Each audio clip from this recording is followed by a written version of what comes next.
Hey, what's up? This is Gardetrace. It's no secret that I hate Caulifla and Kale. If you've been watching my videos for long enough, you'll see just how much I hate. As I had a total of 5 videos so far, just mapping out everything that is wrong with the both of them as characters. But the thing about it is, it really did not have to be that way. These characters didn't have to have been written in such a way that I hate their guts. They did not have to be two complete Mary Sue characters. They could have been much better than that. And hell, if you remember one of my older videos, I was actually looking forward to them when they were first announced. It was just episode 92 and 93 happened, which made me hate their guts. Because when it comes to the two of them being Mary Sue's, it really wasn't done with any social justice warrior agenda, kind of like how Marvel has been with Captain Marvel. Because really, SJWs don't exist in Japan. That's really not a thing in Japan. So Caulifla and Kale being Mary Sue's are just more so of a case of Toriyama really not thinking things through. But let's be honest, when does he ever think things through? Hey, put it this way, even as far back as the original manga, it was written with Toriyama just not thinking things through. He just writes things in the heat of the moment. But there is a really easy way to have Caulifla and Kale not be Mary Sue's. And really, the reason that Caulifla and Kale are such Mary Sue's can be traced back to when we're introduced to Kaba back in the Tournament of Destroyers. Kaba is the first Universe 6 Saiyan that we've seen. And we've seen a few key differences of the Universe 6 Saiyans from the Universe 7 ones that we've been following for all this time. The Universe 6 Saiyans have evolved to a point where they're not savage, mindless, war-hungry brutes like how they are in Universe 7, and also they're born without tails, which means they don't transform into Ozaru. It's shown that these guys are much more civilized, and their fighting force is there for the benefit of the universe. They're basically universal defenders, as opposed to the Saiyans of Universe 7, who worked under Frieza's Planet Trade Organization, where they went around as space pirates, killing entire planets worth of people and selling those planets off to the highest bidders. And another difference between Universe 6 Saiyans from Universe 7 is the Saiyans live on their original homeworld, Sadala. Planet Sadala does not get destroyed. They do not migrate to Planet Plant, wipe out the Sephorians, and rename the planet Vegeta, which would later get destroyed by Frieza. So none of that happens in Universe 6. Those were some interesting things that were included to set Universe 6 apart from Universe 7. However, there is something else that sets them apart, which is the most damning thing to the story. The Universe 6 Saiyans have no clue what the fuck a Super Saiyan is. There's no legend of the Super Saiyan. Nobody over the course of their history has ever transformed into a Super Saiyan. Nobody modernly has showcased the ability to transform into the form. So they are absolutely ignorant of science. And when you think about it, it really does not make a whole lot of sense. Because, well, these guys are universal defenders, so they have taken part in a lot of battles. And another thing that was shown is that, well, you have Kaba, whose base power level was the same as Vegeta's base power level. So you see that these guys are very experienced and very powerful. Their base forms alone are that strong. But they do not have the Super Saiyan transformation to be able to keep up with the Universe 7 Saiyans. But then, during the Tournament of Destroyers, after Vegeta gives a half-ass threat on how he's gonna go to planet Sadala and destroy it, that gets Kaba mad enough to become a Super Saiyan.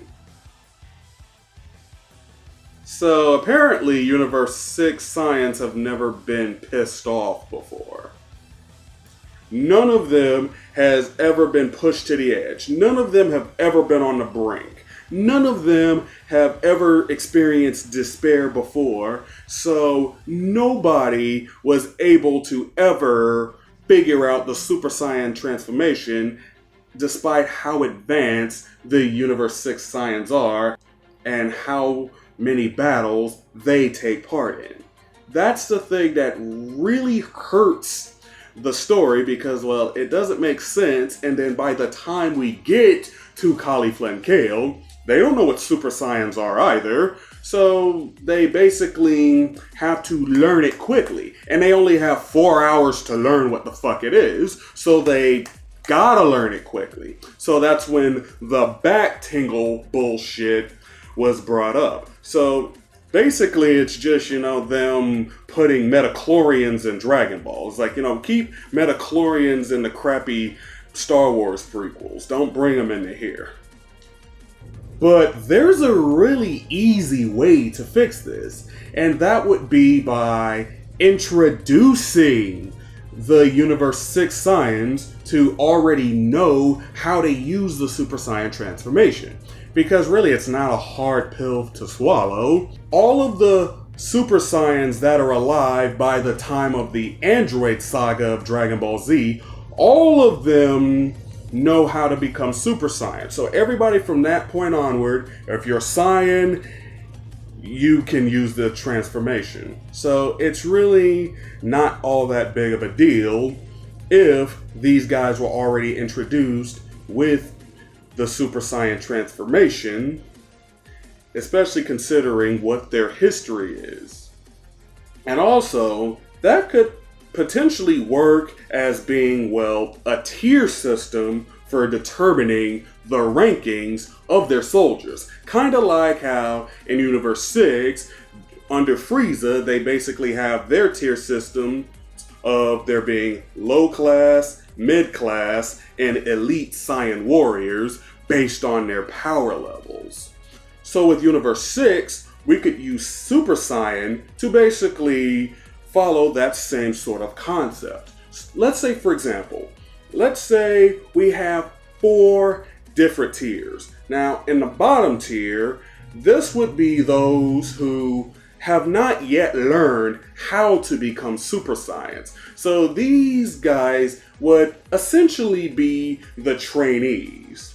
These are the warriors that take part in battles or training exercises that aren't too big of a threat, and they don't have to worry about taking on those who are far out of their league. Basically, this is just to show them the ropes of how they do it while they're training to learn how to unlock the Super Saiyan transformation.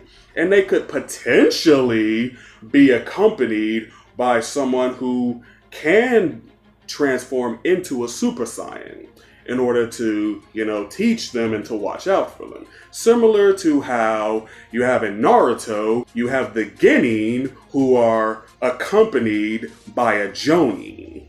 So then that brings us to the next tier, which would be the low class warriors, those who are able to become Super Saiyan. Because that's the ultimate goal of what you would be trying to do, is become a Super Saiyan. That's what the trainees below them are working to working towards. And these would basically be your common foot soldiers within the army.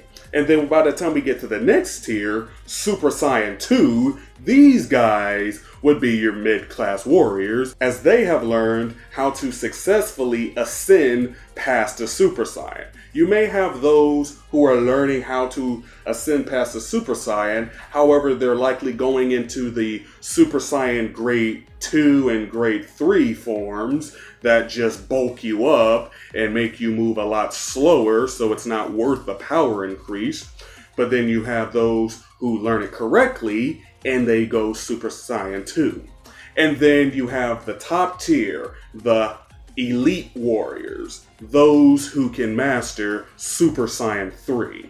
These are the ones that have such great mastery over the Super Saiyan transformation that they are able to use the upper echelons of the power, because Super Saiyan 3, well, that is a form that in the canon series, only Goku was able to achieve it, and I mean, he's the only non-fused character able to achieve it. Because of course Goten and Trunks do it, but that's power that they can only access when fused. And separately, they can't do it. They're just Super Saiyans. And they can't even go Super Saiyan 2 yet. This could make a world of difference when it comes to the Saiyans of Universe 6, making it make a whole lot more sense. Because when it comes to Vegeta teaching Kaba how to go Super Saiyan, that was simply done by having Vegeta in a mentoring role, basically because, you know, they like the idea of Vegeta being a mentor for someone, and it's really not a bad idea. And then you have Kaba here, who looks suspiciously like Tarble, but you have Kaba here who can look up to Vegeta in a senpai sort of way. So let's say if they're both going as Super Saiyans in their battle, Kaba already knows how to do it, that doesn't mean that there'd be nothing for Vegeta to teach him. He could teach him how to access the godly tier of Super Saiyan power. Teach him how to go Super Saiyan God and later Super Saiyan Blue.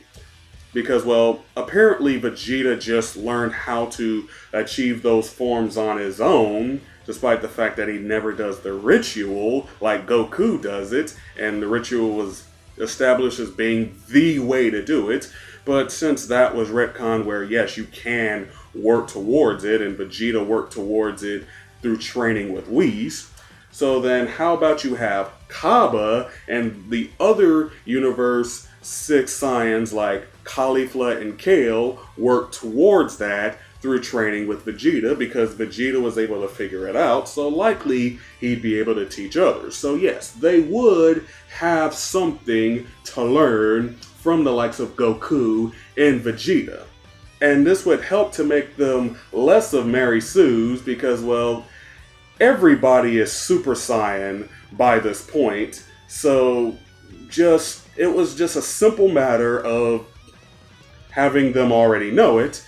But since they don't, that became a problem in the long run of the series, as that was the original sin of why Caulifla and Kale are such Mary Sue's in the first place, when there was a very easy solution to it. So what do you guys think of this? Let me know your thoughts in the comments below. Also like and subscribe for more content. So that'll be the end of this video. Have a good day, everyone. This is Trace, signing out.